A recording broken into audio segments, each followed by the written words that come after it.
Hola estimado cuarto medio, le habla el profesor Manuel. En este caso vamos a trabajar en la guía 2 del módulo común de física. En esta guía vamos a ver ondas y sonido. Recordando, estamos estudiando todo el tema de las ondas. ¿Qué estudiamos de las ondas en el trabajo anterior?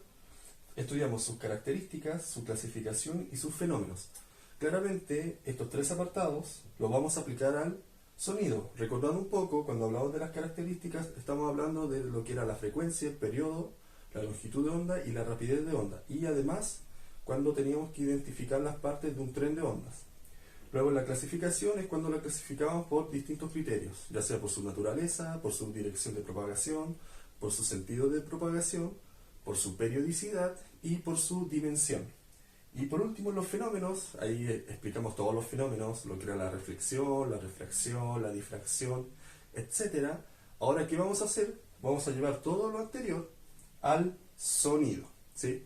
Por ejemplo, en un sonido tenemos ciertos efectos, ciertos fenómenos que son característicos de él, como son la resonancia, el eco, etcétera. Ahora, para explicar esto, voy a ocupar la PPT que le envié a sus correos.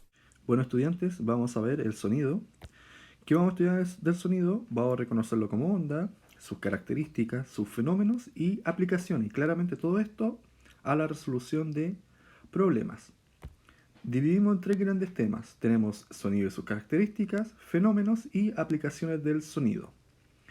Cabe decir que voy a repetir varias cosas que ya vimos en el trabajo anterior de las ondas, ¿sí? Porque como el sonido es una onda, hay muchas cosas que se repiten. Vamos a estar hablando de frecuencias, de periodos, de reflexión, refracción, por lo tanto, voy a tratar de ser más rápido en las explicaciones y si tienen alguna duda lo vemos en la videoconferencia. Entonces el sonido es una onda producida por un objeto material que vibra, ¿sí? Entonces yo tengo un objeto material que vibra y esta onda se propaga por un medio. Recuerden que el sonido es una onda mecánica, por lo tanto el sonido no se propaga por el vacío y además es longitudinal. Entonces, ¿cómo se forma el sonido? Si lo pueden ver en estas dos imágenes, ustedes van a tener una vibración y las partículas van a empezar a vibrar. Entonces, como es longitudinal, si esta onda se mueve hacia la derecha, ¿qué hacen las partículas que se ve mejor aquí? Van a vibrar de esta forma, ¿sí? Se van a expandir, es decir, hay algo que se llaman las zonas de compresión y rarefacción, ¿sí? Que lo pueden ver en la guía igual que está explicado en detalle, pero eso me permite que haya el transporte de energía. También recordemos que las ondas solamente transportan energía y no materia. Entonces, ¿cómo podemos clasificar el sonido? Recordemos que nosotros clasificamos las ondas, ahora clasificamos el sonido. El sonido se clasifica respecto a un espectro auditivo. Ya, este espectro auditivo es para el ser humano, ¿sí? Los animales claramente tienen otros rangos de audición, pero en el caso del ser humano va desde los 20 a los 20.000 Hz, ¿sí? Ese es como el común. Claramente esto puede ir variando por varios factores, ya sean factores genéticos, factores de salud, etcétera, o la exposición a ruidos molestos, uso de audífonos, etcétera. Ahora bien, cuando yo tengo un sonido que tiene una frecuencia menor a 20 Hz, yo estoy hablando de un infrasonido. En cambio, cuando yo tengo un sonido mayor a 20.000 Hz, hablo de un ultrasonido. ¿Cuáles son las características del sonido? Las características del sonido nos permiten diferenciar un sonido de otro. Y son tres. La intensidad o volumen, el tono o altura y el timbre. Entonces, ¿qué es el volumen o la intensidad? Es la energía, ¿sí? Está relacionado con la energía del sonido, de esta onda.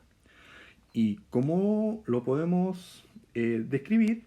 Con la amplitud de onda, ¿sí? Entonces, si yo tengo una mayor amplitud de onda, tengo más energía, por lo tanto tengo un mayor volumen. Es como nosotros lo conocemos coloquialmente. Cuando decimos, puedes aumentar el volumen de la radio, lo que estamos haciendo, estamos aumentando la intensidad de la onda, es decir, estamos aumentando su energía. Y aquí hay una escala de la intensidad de los sonidos que se mide en decibel, que más que nada nos da ciertos rangos de intensidad para que no provoque un daño a nuestro sistema auditivo. Entonces, por ejemplo, aquí tenemos el umbral del dolor, que son los 120 decibeles. Tenemos, por ejemplo, los 110, un concierto de rock, claramente el volumen es muy alto, ¿cierto? Luego tenemos, por ejemplo, aquí de 45 a 60 una conversación normal. Todo esto está normado.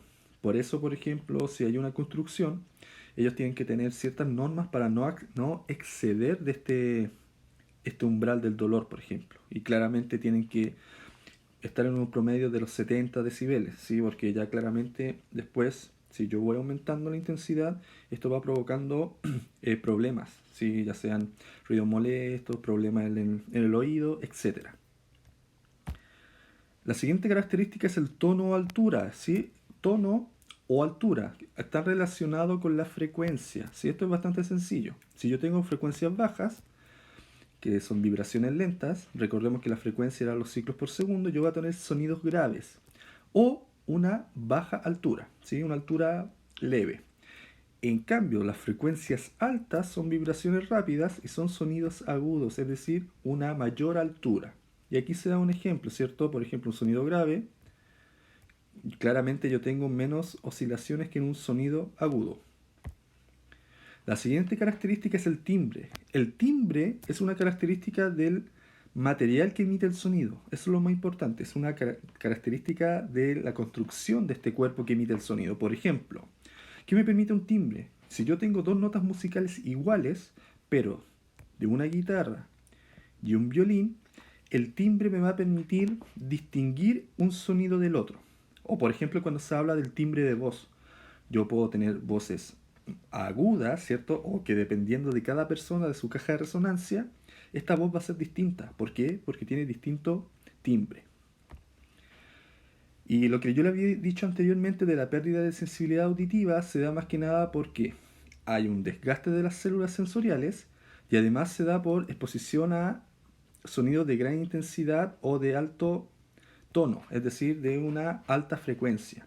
También, por ejemplo, el uso constante de audífonos también puede llevar a una pérdida de sensibilidad auditiva y claramente el tema de la edad. Ahora veamos un par de ejemplos. El primero, que es del DENRE modelo 2020, dice: ¿cuál de las siguientes características de un sonido depende de la amplitud?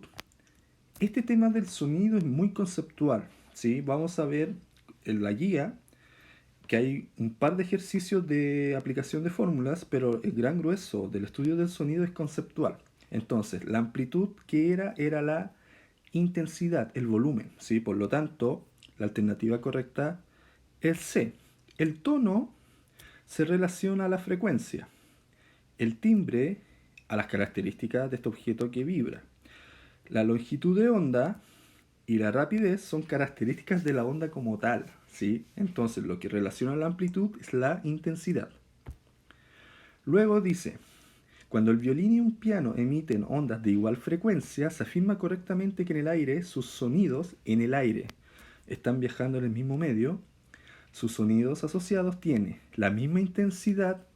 Claramente no, a mí no me dicen nada del volumen de cada sonido. El mismo timbre, tampoco podrían tener el mismo timbre porque es un violín y un piano. El C también habla de un mismo timbre. D, la misma altura, igual rapidez de propagación. Me están diciendo que tienen igual frecuencia, por lo tanto, tienen la misma altura. Y además me dicen que los dos viajan en el aire, por lo tanto, tienen igual rapidez. Alternativa correcta, D. Y la E dice que distinta altura, y eso es falso. Recordemos que la rapidez de una onda depende del medio. Por lo tanto, si viaja en el mismo medio, va a tener la misma rapidez. Tercer ejemplo, los elefantes pueden escuchar infrasonidos. Es un sonido que tiene una frecuencia menor a 20 Hz, mientras que los ratones pueden escuchar ultrasonidos. Considerando esta información, es siempre correcto afirmar que las ondas sonoras emitidas por los ratones, si yo leo el problema, me está hablando de que pueden escuchar, no están hablando de ondas emitidas. Por lo tanto, esto es falso. Recuerden que yo tengo que ser muy objetivo. ¿Sí? No puedo dar información subjetiva como verdad. Por ejemplo, la B también habla de ondas emitidas, entonces también es falsa. C. Los ratones pueden percibir ondas sonoras de mayor frecuencia que los humanos. Me está diciendo que los ratones pueden escuchar ultrasonidos, por lo tanto eso es verdadero.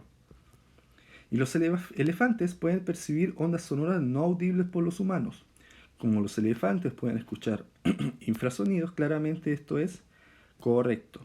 Esto va a ser la alternativa correcta. La D que dice, los ratones no pueden percibir todas las ondas sonoras que son percibidas por los elefantes. En la pregunta no me están dando una comparación entre elefantes y ratones. Entonces esto es falso. Y después la E dice, elefantes y ratones no pueden percibir todas las ondas sonoras con frecuencias en el rango audible humano. No está hablando del rango audible. Por lo tanto, alternativa correcta, C. Los siguientes son los fenómenos. Aquí no voy a explayar mucho porque ya estudiamos los fenómenos anteriormente. Simplemente ciertas particularidades que se dan en el sonido. El primero es el eco, ¿sí? Recordemos que la reflexión es cuando la onda rebota, cuando se encuentra con una superficie. Ahora bien, ¿qué ocurre en el sonido? Ocurre algo que se llama eco. ¿Qué es el eco? Es cuando, por ejemplo, nosotros hablamos y luego de pasado un pequeño tiempo, nosotros escuchamos de nuevo este sonido, ¿sí? ¿Por qué? Porque las ondas rebotan, ¿cierto? Rebotan en ciertas superficies. Porque generalmente estos se dan acantilados, por ejemplo. Y la única condición es que tenemos que estar por lo menos a 17 metros de esta superficie donde rebota la onda. Por ejemplo, el eco, después los voy a explicar, pero se ocupa en algo que se llama sonar. El tema del eco también lo ocupan los murciélagos para moverse, o también ciertos delfines. Otro efecto de la reflexión es lo que se llama reverberación. Que la reverberación es cuando se vuelve un sonido consistente. Es como, por ejemplo, que tú hablas y este sonido que tú emites se mantiene por una larga cantidad de tiempo. No es un tiempo muy prolongado, pero claramente es como que persiste el sonido. ¿Y esto por qué ocurre? Porque las ondas rebotan y además tú te encuentras en espacios cerrados, amplios y vacíos. Entonces, ¿qué ocurre? Este sonido rebota y rebota muchas veces consecutivas, por lo tanto este sonido persiste. Y aquí está la diferencia entre eco y reverberación. Luego la refracción, bueno, la refracción era cuando la onda cambia de medio. Ahora bien, ¿qué ocurre en el sonido? Además, recordemos que la rapidez de la onda depende de las características del medio y si la temperatura aumenta, la rapidez aumenta. Ahora en el sonido ocurre lo siguiente. Cuando yo tengo mayores temperaturas, el sonido tiende a viajar más rápido y ocurre este movimiento. En cambio, cuando la temperatura es menor, el sonido tiende a bajar. ¿Sí? Es como una pequeña diferencia. Recordemos que cuando la onda cambia de medio, mantiene constante su frecuencia. La difracción era simplemente esta característica que tiene la onda para rodear obstáculos. ¿Sí? Esto en el sonido ocurre igual. Luego la transmisión, que era la capacidad para viajar en un medio, ¿cierto? Ahora viene el sonido, tengo que tener presente que viaja más rápido en medios más densos. Por ejemplo, en el aire tiene una rapidez de 340, pero en el acero tiene una rapidez de 5000. Por lo tanto, recordar, si yo aumento mi densidad, aumento mi rapidez de propagación. Este caso es para el sonido. Después vamos a ver en la luz que es de forma inversa. Luego la interferencia, igual que cuando lo explicamos en la clase anterior, puede ocurrir una interferencia constructiva o destructiva. En el caso constructivo yo voy a tener sumas de sonidos. ¿Qué va a ocurrir? Voy a aumentar el volumen. Por ejemplo, yo puedo tener dos sonidos muy parecidos. Entonces, ¿qué van a ocurrir con estos sonidos? Se van a acoplar y va a aumentar la amplitud. Caso contrario, si yo voy a tener una interferencia destructiva, yo voy a tener cancelación de ruido, ¿sí? Yo voy a cancelar ruidos. Por ejemplo, cuando ustedes ocupan audífonos, los audífonos ¿qué hacen? Cancelan el ruido exterior. Entonces ahí yo estoy ocupando la propiedad de la interferencia destructiva. Luego tengo la absorción, ¿sí? Que la absorción era simplemente la capacidad que tienen los materiales para absorber ondas. En este caso, ondas de sonido. Entonces, por ejemplo, esto es lo que explica el tema, por ejemplo, de las cortinas. Las cortinas me permiten absorber sonido. También las paredes, ¿cierto? Dependiendo del material de la pared, va a absorber más o menos sonido. O el tema de las cajas de huevos, ¿sí? Que se dice que la caja de huevo es un buen aislante del sonido. Luego se presenta una tabla que simplemente te dice que cada material tiene un coeficiente de absorción. Si el coeficiente es mayor, absorbe una mayor cantidad de sonido. Luego la resonancia. ¿Sí? Este es un fenómeno atingente al sonido. ¿Qué es la resonancia? Es cuando, primero, cada objeto tiene una frecuencia natural. ¿Sí? ¿Qué es la frecuencia natural? Es la vibración de un objeto cualquiera. Ahora bien, si yo tengo un sonido que está vibrando a la misma frecuencia, va a ocurrir lo que se llama la resonancia, que provoca un aumento de intensidad.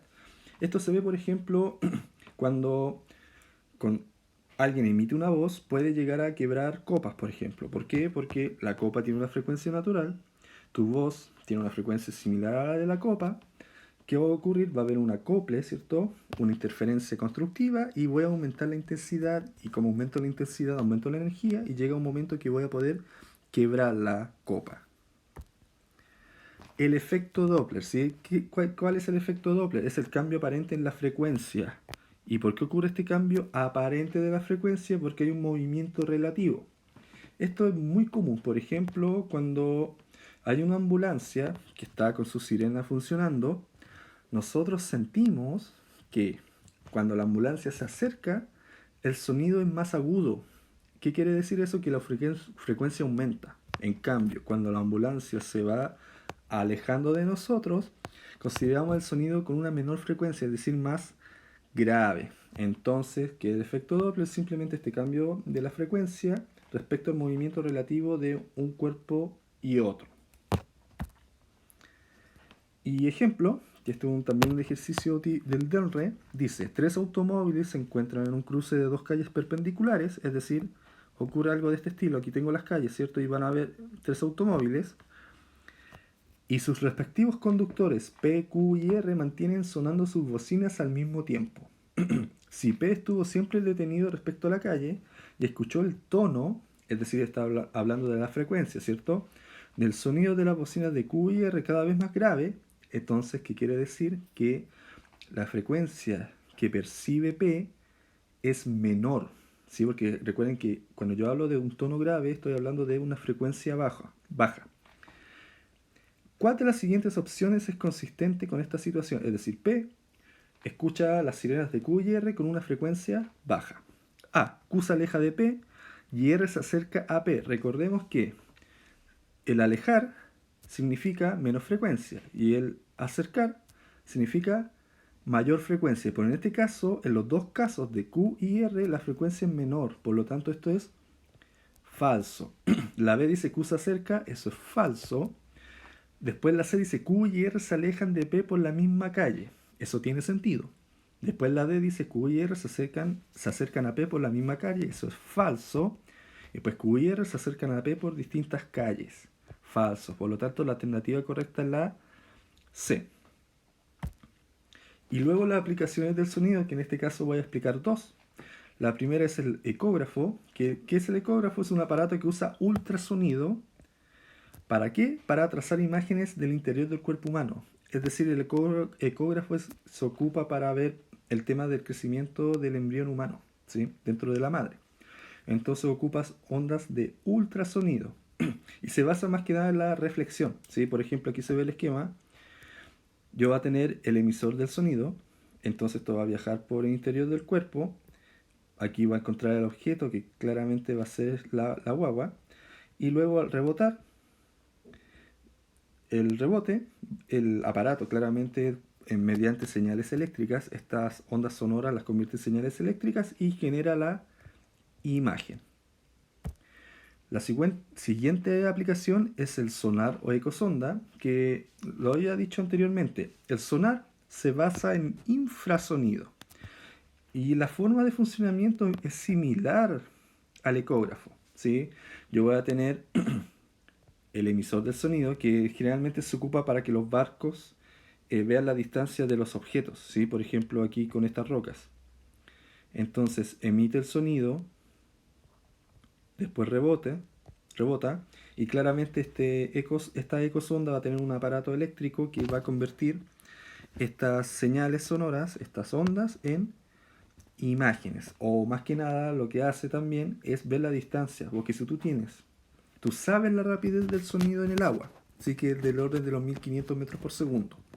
Entonces tú vas a saber el tiempo en que la onda va y vuelve. Por lo tanto, si yo tengo es decir, yo tengo la rapidez y tengo el tiempo, yo voy a tener la distancia. Como fórmula, en la guía aparece un ejercicio de este estilo. Yo sé que la rapidez es la distancia dividida el tiempo, por lo tanto, la distancia va a ser la rapidez por el tiempo, como un dato que les puede ayudar. Y ejemplo, si esto es una pregunta también del DENRE, que si se dan cuenta, todo el tema del sonido es conceptual, ¿sí? Yo tengo que saber bien los contenidos. Para obtener imágenes de un feto en gestación durante el embarazo se utiliza una técnica llamada ecografía. Al respecto, es correcto afirmar que la imagen del feto se consigue empleando, lo dije anteriormente, ultrasonido. Igual aquí hay varios distractores que son sencillos. Yo tengo los rayos X, vamos a ver que esto es luz. Microondas es luz, onda de radio es luz, y los pulsos magnéticos ya estamos hablando de campo electromagnético, ¿sí? Que es un contenido de la mención de física. Por lo tanto, la alternativa correcta es B. Y como síntesis, les presento un mapa conceptual. Entonces nosotros tenemos el sonido, que recordemos que es una onda mecánica y longitudinal que se produce por la vibración de un cuerpo. Este sonido yo lo puedo clasificar según su frecuencia en un infrasonido, cuando tiene una frecuencia menor a 20 Hz, un ultrasonido, cuando es mayor a 20.000 Hz, un sonido grave, que es un sonido de baja frecuencia, sonido agudo, sonido de alta frecuencia. ¿Cómo lo puedo caracterizar? Es decir, esto me permite diferenciar un sonido de otro a través de su tono o altura, que se refiere a la frecuencia del sonido, a la intensidad o volumen, que se refiere a su energía, y a su timbre, que se refiere a las características del cuerpo que genera el sonido. Ahora bien, ¿qué fenómenos puede experimentar? Puede experimentar la reflexión, ¿cierto? Que es cuando rebota en una superficie, y ahí yo tengo el tema del eco y la reverberación. Tengo la refracción cuando cambia de medio, la difracción cuando rodea un obstáculo, la transmisión, la capacidad de poder viajar por un medio. Recordemos que viaja más rápido en medios más densos. La absorción es cuando el material absorbe parte de la energía del sonido. La interferencia es cuando yo tengo sumas o restas de amplitudes de onda. Entonces yo puedo tener que dos sonidos se acoplen o simplemente cancelar un sonido. Luego la resonancia era cuando yo tengo un cuerpo, genero un sonido de cierta frecuencia. Esta frecuencia es muy similar a la frecuencia natural del cuerpo, y ¿qué van a hacer? Van a vibrar en conjunto. Y el efecto Doppler, que me habla de que la frecuencia es relativa respecto al movimiento relativo de un cuerpo y otro. Claramente uno de estos cuerpos tiene que estar emitiendo un sonido. Caso más común, el tema de la ambulancia y la sirena, o puede ser una policía con su sirena también, ¿cierto? Un carro policial. Y bueno, estudiantes, eso era todo el tema del sonido, ¿sí? Si se dan cuenta es muy, muy conceptual. Entonces, ahora les voy a explicar la guía. Y para terminar les presento la guía, estructura similar a la guía anterior. Hay un aprendizaje esperado, luego la explicación de la guía. Les recuerdo entrar al curso en Classroom. Luego la explicación de los contenidos. Recuerden que esto es un complemento a lo que expliqué en la PPT. Está el concepto de sonido, las características del sonido. Luego están los fenómenos sonoros, ¿cierto? Está explicado ahí cada uno de forma concisa. Y luego se presenta la actividad, que en este caso son 12 preguntas. Las preguntas están enfocadas en su gran mayoría a temas conceptuales, ¿sí? Es más, las últimas dos preguntas son dos preguntas de cálculo como tal, que una es respecto a la refracción y la última es respecto al eco. Ahora bien, para la videoconferencia, que va a ser en 2 semanas más, espero que vean el video, estudien el contenido como tal, para ahondar en el desarrollo de la guía. Bueno, estudiantes, eso es todo. Recuerden, cualquier duda consulta mi correo, y nos estamos viendo en la videoconferencia del jueves 23 de julio. Que estén muy bien, nos vemos.